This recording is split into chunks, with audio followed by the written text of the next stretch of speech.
Hey guys, welcome back to another video. Today we're going to be taking a first look at BMW's M5 CS. It's no secret that I am a massive fan of the current F90 M5 competition. In fact, since that came out in 2019, I've shot 4 different videos on it, pre-facelift and current facelift, or LCI as BMW call it. And those 4 videos together I think amount to about 1 million views. So I'm a big fan, and clearly a lot of you guys and girls are too. When I first heard whispers of the M5 CS about 12 months ago probably now, I didn't think that it would actually happen. The current climate, the current world, it's very difficult for manufacturers like BMW to actually approve and sign off something as ridiculous as an M5 CS. But I can announce that it is now available. I think order books in the UK open up pretty much immediately, and you can go out and order yourself one. Is it going to be worth it? Well, it's difficult for me to say sitting here on my sofa. I haven't driven one. I have spent an extensive amount of time in the M5 competition though, and I really think that that as a package, as a car, is about as good as cars, moving objects get. It really does tick just about every single option. The one thing that I think the M5 competition has always suffered for is a slightly stiff or overly sprung ride, especially for here in the UK where our roads are a bit bad. And I think that's usually my only complaint stepping out of an M5 competition, is the ride quality is a little bit harsh for the UK. One thing I've discovered from recent CS models like the M4 CS in 2018, then the M3 CS I think towards the back of that year, and then most recently last year the M2 CS, is BMW actually seem to slacken off the spring rates and make the ride quality better. And I know that sounds bizarre, but whenever I get in a CS, I'm always surprised by how good the ride quality is. M2 CS, for instance, has a much better ride quality than an M2 competition.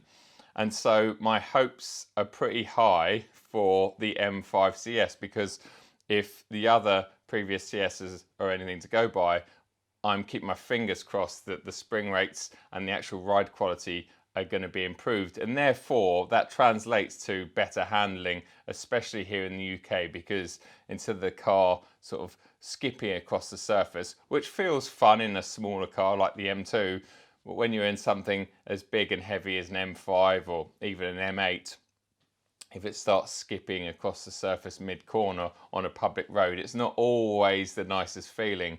Whereas, yeah, with the CS suspension setup, I'm hoping that it's going to be a lot more settled. Something else that usually happens with the CS is a power increase, and that's going to be the same with the F90 M5 CS, but we're only looking at an extra 10 horsepower. No extra torque, just 10 horsepower. But you've got to remember that the M5 competition has 625 horsepower and 750 newton meters of torque. So I think that's probably enough. It does surprise me though a little bit when the likes of AC Schnitzer, well, they safely produce 720 horsepower with their ACS 5 Sports. And people like my good friend Imran from Evolve Automotive, well, changing a few bits and pieces in his engine on his F90 M5, and he's producing around 1,000 horsepower. So I am surprised that they've only gone for that 10 horsepower increase, but 635 horsepower should be enough for pretty much everyone out there. The quoted 0 to 62 figure has come down from 3.3 seconds to just 3 seconds flat. And for you regular viewers, you probably have seen that recently when I tested the M5 competition LCI, I actually tested that 0 to 62 on my Racebox GPS at 2.99 seconds. So I'm in no doubt that the lighter, which we'll get to in a second, and slightly more powerful CS with the more supple suspension, I'm hoping, it should get off the line a little bit better, and we should definitely see 2.8s, maybe 2.9s to 62 miles an hour, which is just, again, absolutely ludicrous for a luxury four-seater saloon. Further quoted or claimed performance figures are 0 to 124 miles an hour in just 10.4 seconds, which is just crazy. I mean, that is supercar territory. Unbelievable figure. And it's going to have a limited top speed of 189 miles an hour. I think that should be fast enough for anyone. And I'm in no doubt that if you took that limiter off, it would go well over 200 miles an hour with ease, with that kind of power. We didn't talk about the engine, but it is the same 4.4 litre V8 twin turbo that we find in the regular F90 M5 and the M5 competition. And as far as I know, nothing's been changed apart from a slight ECU tweak to get that extra 10 horsepower. In terms of pricing, here in the UK, you're looking at about £141,000 on the road for an M5 CS. I can't imagine there's going to be massive discounts like there are with the M5 competition, because it is going to be a very limited and rare car.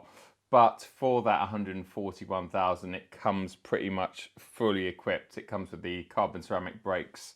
It looks like it comes with the ultimate package effectively, but even things like the laser lights are unique on this car. They've got little yellow accents. It's a very individual car, if you like. If you see one, you're definitely going to know that it's special. In fact, they're only releasing 3 colour options.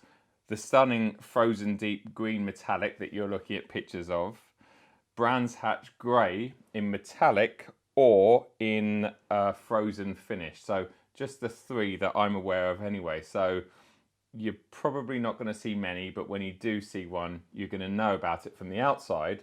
And then you jump inside and wow, what a stunning car. You've probably been looking at some of my overlay pictures anyway, but I'm just blown away by how good it looks inside. And what they've effectively done is taken the new seats that are going in the up and coming G80 and 82 M3 and M4, so those amazing carbon buckets that I was very fortunate to sit in only a couple of months ago, and they've put them in the front, but it also looks like they've mimicked them in the back. So it's strictly a 4-seater. There's only 2 seats in the back. There's no bench option, but it just looks absolutely mega. In fact, it reminds me a little bit of Apex at the Nürburgring's Schirmer M3 Taxi, in the sense that you've kind of got 4 bucket seats.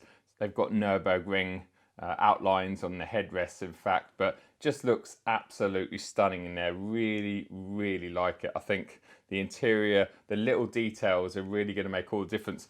The paddles behind the wheel, they're also lifted out of the new M3 and M4. Beautiful long carbon paddles, which are so much nicer than the small little chubby ones that are normally behind the wheel. Talking of small little chubby ones, they state and they show pictures of the Alcantara CS wheel. I'm sure, gauging by the M2 CS and the current M5 competition, that the actual rim is going to be way, way, way too thick. But obviously, we all have our own personal preferences on girth. Now, where things start to get really exciting for me is the 70 kilos of claimed weight saving. Although the M5 competition is hardly a lightweight sports car at 1970 kilos, so a smidgen under 2 tons, every bit of weight saving is always important in terms of handling and driving dynamics in general. So I'm really excited about that. Now, how have they got that weight saving? Well, we've already talked about the interior, the lighter weight seats. They've stripped back a few things from inside the very luxurious cabin. But when we get on the outside, not only has it still retained the carbon fibre roof, but it also has a carbon fibre bonnet. And then you've got carbon fibre diffusers, you've got the M8 wing mirror carbon caps, and just bits and pieces here, there and everywhere that obviously all add up to that 70 kilos of weight. But one main thing that I want to talk about is the gorgeous lightweight wheels. Up until now, M5 competitions have either come with a P0 or a Michelin PS4S, which I think is a far superior tyre. BMW have decided to go with Pirelli on this tyre, and they've gone for the P0 Corsa, which is actually a standard fit tyre on the Giulia Quadrifoglio, and anyone that owns one of those or anyone that's driven this tyre will know that it's very good in beautiful summer conditions like the middle of Italy in July, but here in the UK it's almost completely useless. And I don't mean Cup 2 useless, I mean it is completely useless. It goes rock hard at anything below about 8 or 9 degrees. So it's an interesting tyre choice. Personally, I'd have liked to have seen the Cup 2 on the M5, but I'm sure there must be a reasoning behind it. So interested to see what that's like, but probably not ideal for this time of year. I'm guessing we're going to be seeing first deliveries and early press cars sometime late April, early May, depending on what's happening in the world, of course. So I look forward to bringing you actual content in an M5 CS very soon, hopefully. But until then, I hope you've really enjoyed this video. I know it's a little bit makeshift, but I'm just bringing you information that I've been given by my good friends at BMW UK. So hopefully you've enjoyed this. Give us a thumbs up if you did. And I will see you probably back in a car, a real car, very, very soon. Take it easy, guys. Cheers.